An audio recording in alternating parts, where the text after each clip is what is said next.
Welcome. I'm Sam Faddis. This is Ann Magazine's Ground Truth. Today we're talking Iraq and Kurdistan, and we're going back kind of to the point of origin of at least the most recent conflict there, 02-03 time frame, and we're going to do it through the lens of a couple of different books. One is my new book just coming out, The CIA War in Kurdistan, which is about my team going into Iraq in '02 and then in there through the summer of '03, really.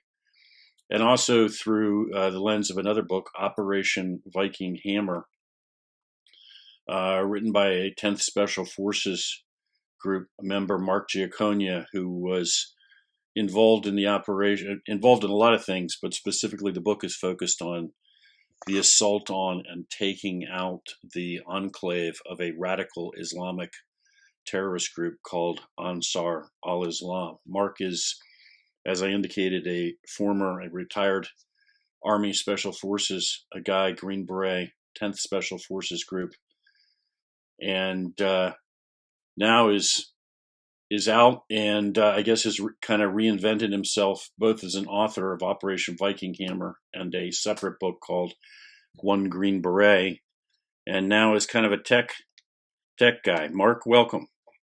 Yep, thanks for having me, Sam. Great to be here.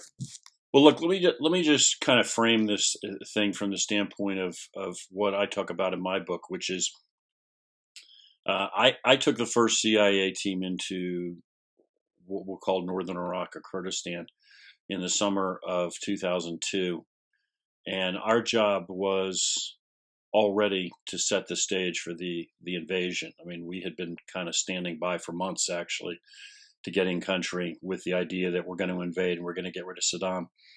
But as of that summer, when we got in there was something else that sort of jumped to the fore. There was a radical Islamic enclave that had evolved along the border between Iraq and Iran in the north, dominated by this group Ansar al-Islam. A number of al-Qaeda guys had flooded in there after they escaped from Afghanistan ahead of our forces. And we were getting all these reports from the Kurds that, hey, these guys are up to no good. And amongst other things, they're building weapons of mass destruction, particularly chemical weapons. So our first job was, okay, first of all, let's figure out, is this for real? Or are we getting exaggeration, bad sourcing, whatever?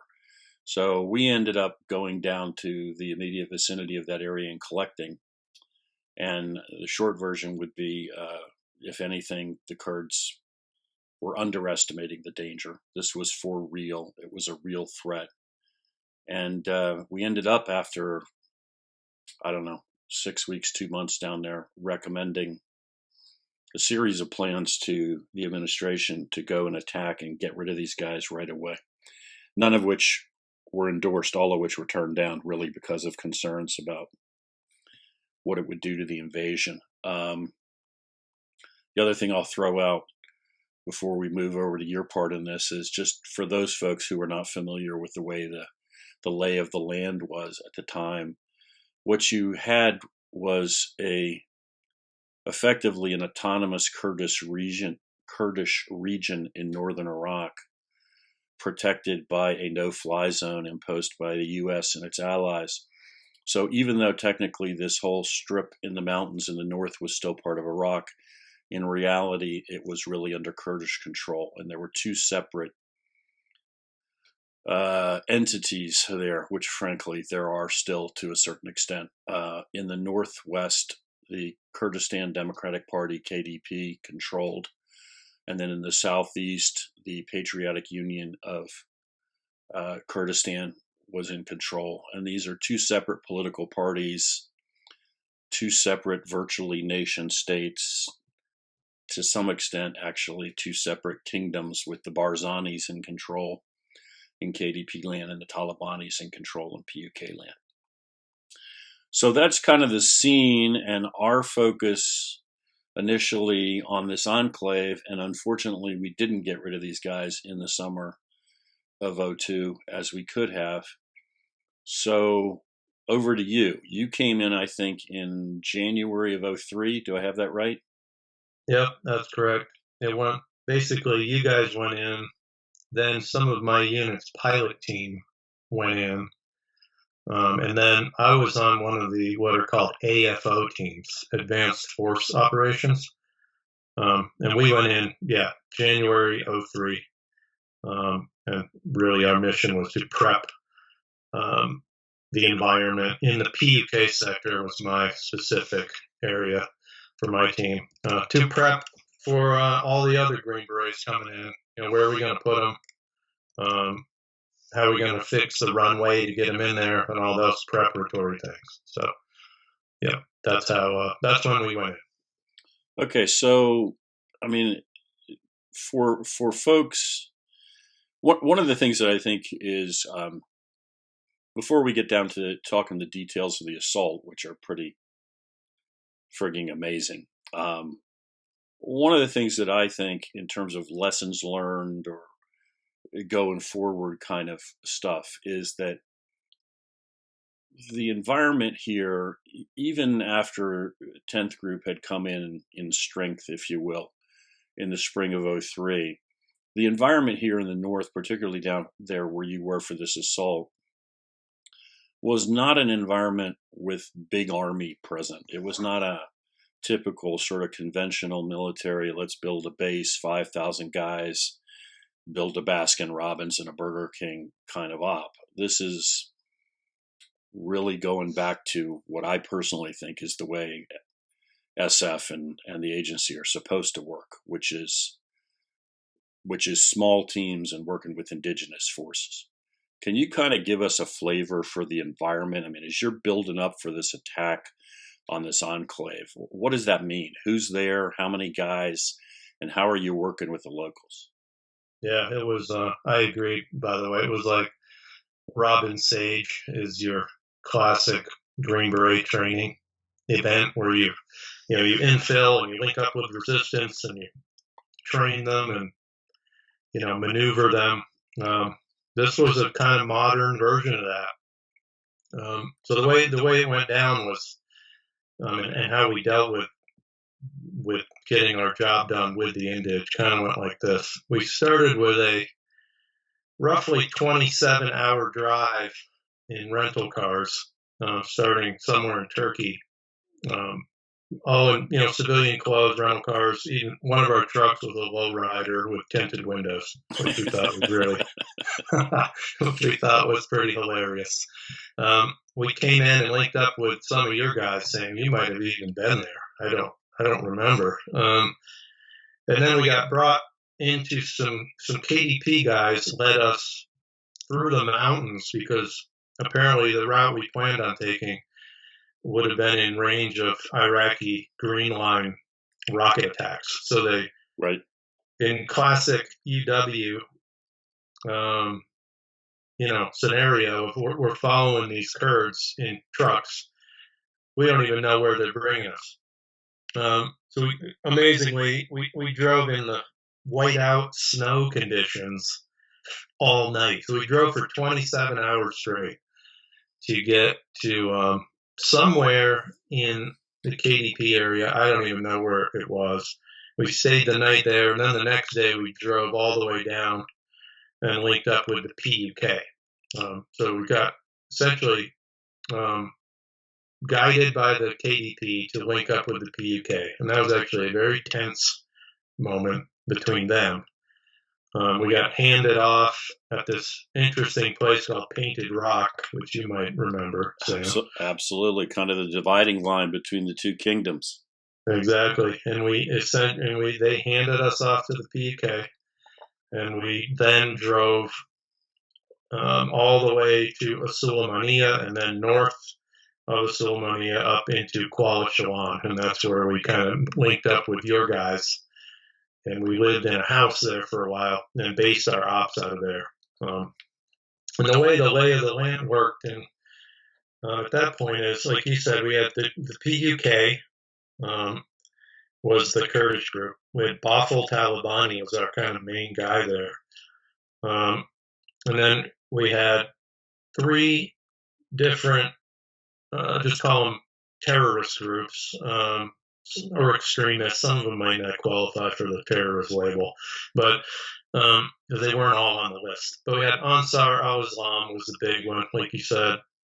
But they were flanked by IGK and IMK.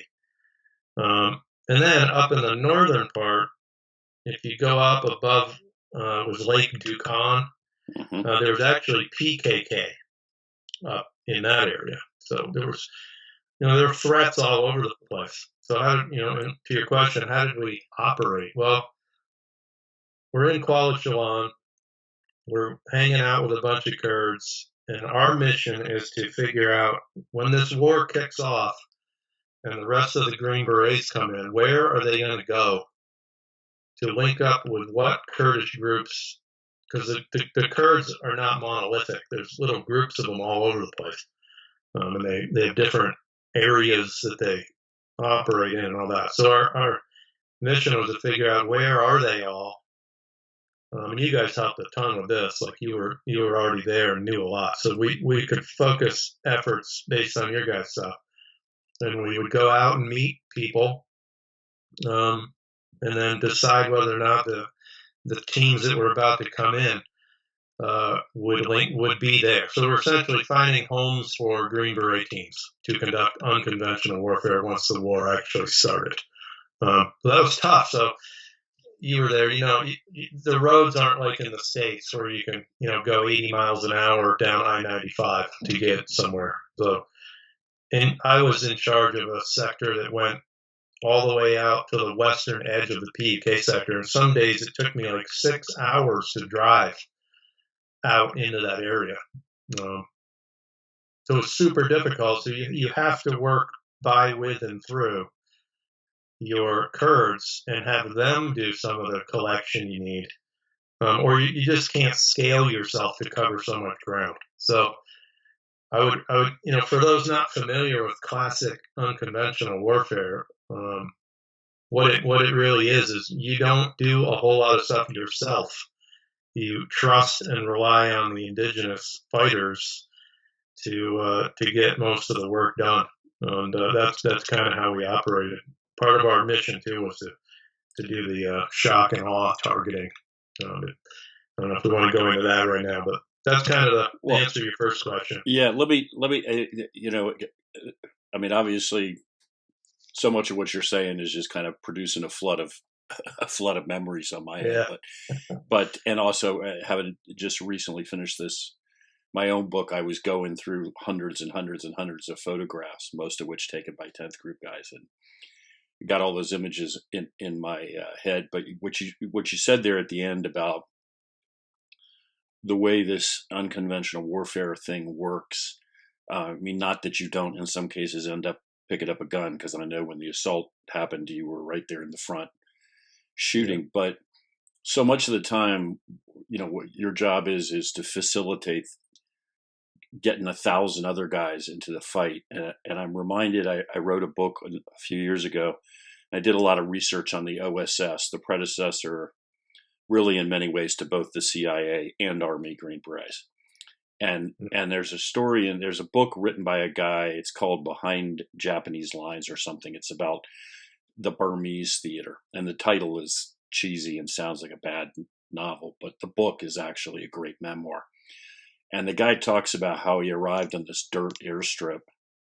Didn't jump in, but they went in a small plane and landed on this dirt airstrip in the middle of Burma. He was coming out of India, and this is his first assignment.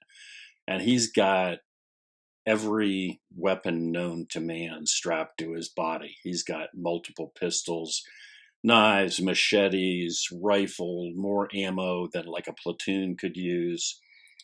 And he meets his contact, like the other OSS guy who's in there ahead of him, the other American. And the dude has no shirt on, no shoes. He's wearing a bush hat and shorts, and he has a walking stick. And he's not carrying a single weapon. And and they just have this conversation where the guy who's been in there says, "Listen, man, your job here is to make sure that 10,000 native guys get in this fight, and that they've all got the weapons, and that they've all got the direction. So let's take about 75 pounds of stuff off of you and just get rid of it." There's a similar scene with Charlie Sheen in Platoon, where the guys who have been in Vietnam for a while are making him throw away half his stuff. Right. But anyway, I mean, it kind of goes to the heart of exactly what you're talking about, which is, yeah, okay, you got to have the skills yourself to fight when you need to, but what we're really here to do is get a Kurdish army to take on this attack. Right. Yeah, and our big value add really is communications, that we are able to kind of bind them, the different disparate groups, at a large scale by us distributing ourselves among them. That was a big value add for what we did.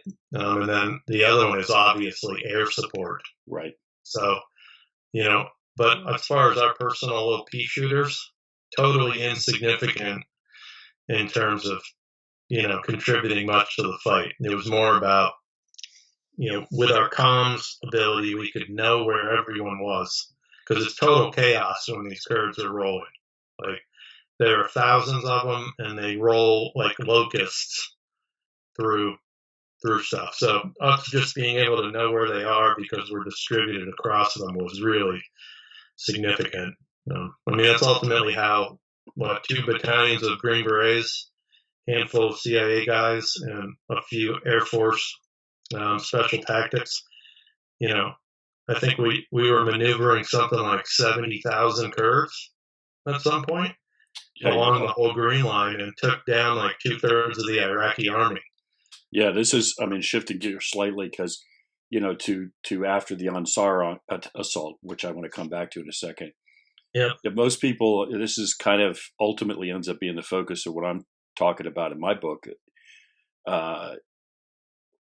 You have a relative handful of Americans in the north, and a huge proportion of the while 3rd ID, 3rd Infantry Division, and the Marines are driving on Baghdad from the south, you got at least another half of the Iraqi army sitting in the north that stays completely out of the fight because they are ultimately pinned down by the Kurds with, again, handfuls of Americans. You want to talk about force multiplier. I mean, even when the 173rd jumped in, there couldn't have been 2,500 Americans in all of northern Iraq. And yet you've got something like 150,000 Iraqi troops that are essentially unavailable to Saddam in the south to stop that attack. And this is back to my point earlier about lessons learned. As we're thinking about ways to handle conflicts going forward and not deploy hundreds of thousands of guys and bankrupt ourselves in the process, I think we could look at things like this and say, we actually do know how to do this better and more efficiently. We have done it very well. Maybe we ought to go back to that kind of model. But let's shift gears to talking about the assault. So it's now, like I said, our team focuses on the Kurds give us a heads up summer of 2002. This whole Ansar enclave, as you indicated, it's a little more complicated than that. But these guys along the Iranian border have effectively carved out their own little bizarro kingdom. Things are going to hell. They're playing with chemical weapons. This is all not good. We suggest very strongly, not just suggest, we write a whole series of operational plans that are in succession denied to say, let's go kill all of these guys right now, because to begin with, there's only 8 of us present in country at that point, and they don't even know we're here. They're fat, dumb, and happy and sitting over there thinking they're invisible, and we can go get rid of them. That for once in our lives, we're ahead of the curve. Let's do it. Washington decides in its infinite wisdom not to pull that trigger. So fast forward, it's now, spring? Are we talking, I'm forgetting the exact dates, March, April? March 28th was the day we actually rolled into the Ansar. Okay, so, I mean, I know you, in your book, I mean, you really go way down. I mean, if somebody wants to know exactly how this went down, your book lays it out. But can you walk us through how this happens? How's this actual attack occur, and what happens? Yeah, will do. So there's a few days of preparatory stuff that happened and the shock and awe went down, and like 40 tomahawks, I think it was, dropped into Ansar Islam's area, as well as two of the surrounding ones I talked about. But fast forward to the day of, and it went down like this. You've got 6 SF teams, ODAs, couple Air Force Special Tactics guys sprinkled across them, and some of your guys were also there too, the same ones that I was with during the AFO mission. And Bothell Talabani was there with us too. So what each ODA did was break up into smaller teams among them, and then we distributed ourselves across the Kurds that showed up. So this is the part that's amazing. So the numbers are hard to nail down, but estimates are generally between 8 and 10,000 Kurds showed up for this battle. And it was, you could call it like a community event. People are rolling in on pickup trucks, taxi cabs, even like tractors, to get a ride in to fight Ansar Islam, and really get a huge piece of territory back. From their perspective, this AAI had their area was massive, hundreds of square kilometers. So the way it went down is two masses of Kurds happened outside of, basically right on the border of Ansar Islam's territory, which was guarded by blatant flags flying and machine gun bunkers. So it's not like they were hiding in there. It was blatantly overt operation that they had going on there, which is really amazing. So for my team, we were what is called the main effort of the attack. So we were going to go in straight up the valley to take down this chemical facility that you were talking about, called the Sargat chemical facility. But the plan was, the way we broke it out is there were different prongs. There was like a green prong, yellow prong, red prong, and an orange prong. And each prong had, a couple thousand Kurds with it. So for me personally, like I was on the yellow prong, the main effort. We started out just east of Halabja and linked up with about, I would estimate 4,000 or 5,000 Kurds. The other main area was Biara, which is south of the Sargat chemical facility. So we linked up with our Kurds that we were going to be moving with. I was the lead of a three-man team. My captain was kind of like a headquarters element, him and CAA guys. And then my team sergeant had another group of 2 guys. And then we dispersed across, probably 1,500 Kurds. 2,000, it was hard to even know. They just masses of them.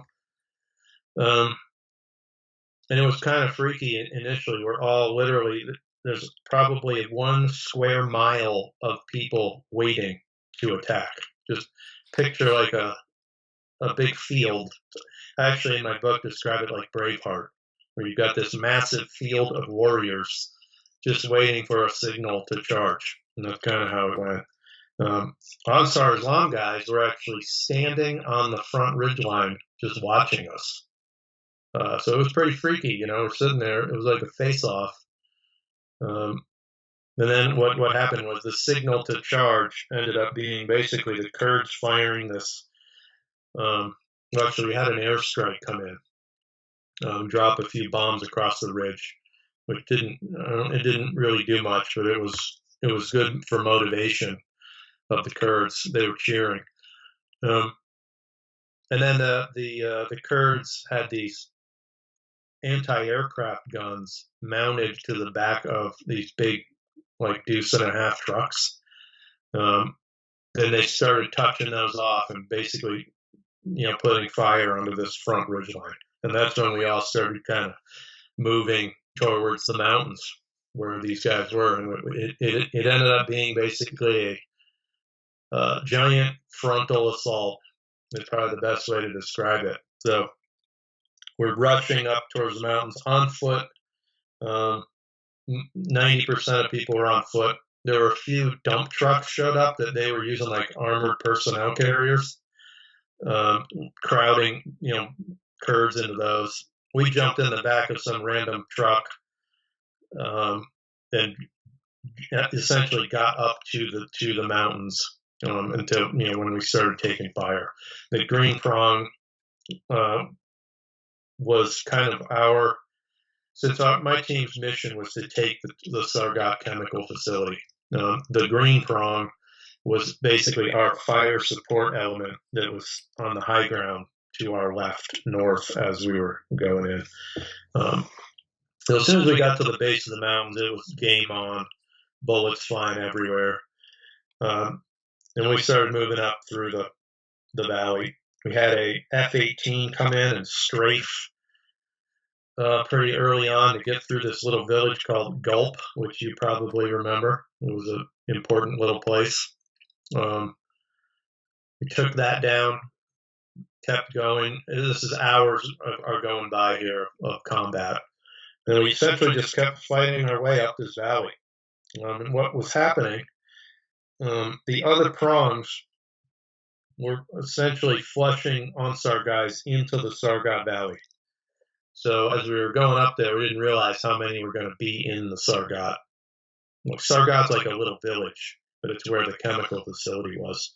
By the way, there were no civilians in here at all. It was totally wacko's only enclave.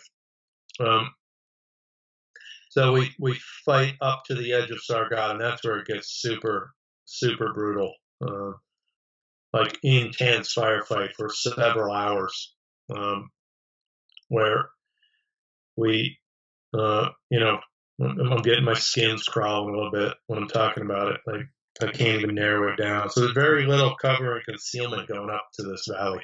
We've got 1,000 Kurds spread out.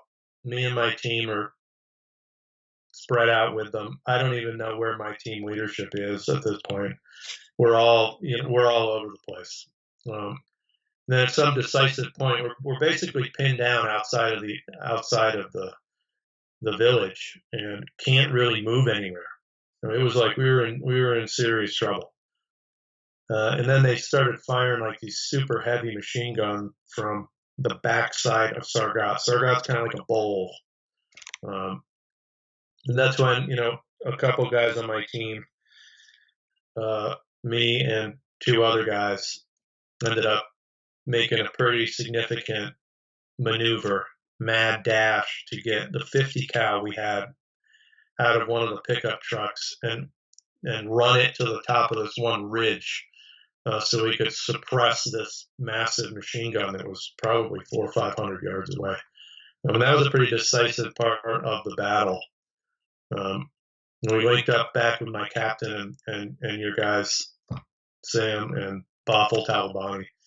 And of course, the Kurds gave us lunch in the middle of this battle, on a platter of meats. Classic UW moment on that one. Right. And ultimately, we ended up, people were getting killed. People are screaming. Bullets are flying. Rockets are screaming. Mortars are dropping. It was no joke. But ultimately, the Kurds ended up flooding through Sargat. And we kept going forward. We kind of thought it was over, but we went through Sargat and then up the mountain even closer to the Iranian border. We're very close to the Iranian border at this point. We could actually see one of the Iranian border positions once we got up to the top of this next area where there's like another village. Then we ended up getting in another pretty significant firefight there, which, lasted until dark. So this thing started at daybreak and ended at dark. It was 16 or so hours of nonstop combat. But ultimately we quote secured Sargat, and pushed them out. We killed 300-ish of them. That's what most stats I've seen say. But a lot of them got away into Iran. So that was basically the way it went down. And the next day, that night, we went back to Sargat, you know, bodies everywhere, and stayed the night in one of the buildings that some of those guys had stayed in. There was a lot of really whacked out, um, like school books and stuff they had there, like preaching radical Islam and all that. And we ended up staying the night. And that's ultimately how it went down. Each prong, had some serious resistance. There was some serious heroics. Like I think some of your guys, Sam, got some medals that are equivalent to like silver stars and all that. Um, 3 guys on my team got silver stars, and I think one of the Air Force special tactics guys also did. So there was some serious fighting. Well, I'll stop there. Maybe we can Well, clarify. look, I could go on and talk to you all day, and you and I have talked before about, I mean, it doesn't end the next day, because now there's the whole part where you guys have to go and exploit the site. But Yep. I think what I'm going to do is we'll bring it to a close there. And I recommend to people, listen, this is a remarkable story, Operation Viking Hammer, Mark Giaconia, because this is not. This is an example of what a handful of really squared away guys in the right conditions, working with indigenous forces, can do. We didn't need to put a U.S. infantry division on the ground or spend 6 months hauling stuff and spend $1 billion. I mean, in the end, it takes a lot of guts and courage and skill, but it's a demonstration of what we can do. And if you're looking for the broader picture in how we got there, and frankly, as you suggested, Mark, some of the opportunities we missed, my book, CIA War in Kurdistan, just came out. Mark, I appreciate you making the time to talk to us, man. Yeah, no problem. It's actually interesting to see how your stuff transitioned into my team stuff. Well, Like it's the way it's supposed to work. And for once, I think, well, in some ways, I think we were allowed to do it because the Turks would never let the 4th Infantry Division come in country. So we were kind of forced to do it this way. Yep. And ultimately, I think you see when we come to the invasion, a few thousand Americans on the ground and 150,000 Iraqi conventional forces out of the fight as a consequence, you could see that, okay, maybe we ought to be thinking about doing it this way more often. I appreciate your time. Thank you. Yeah, thanks for having me. And thanks for listening. We'll talk to you next time on Ground Truth.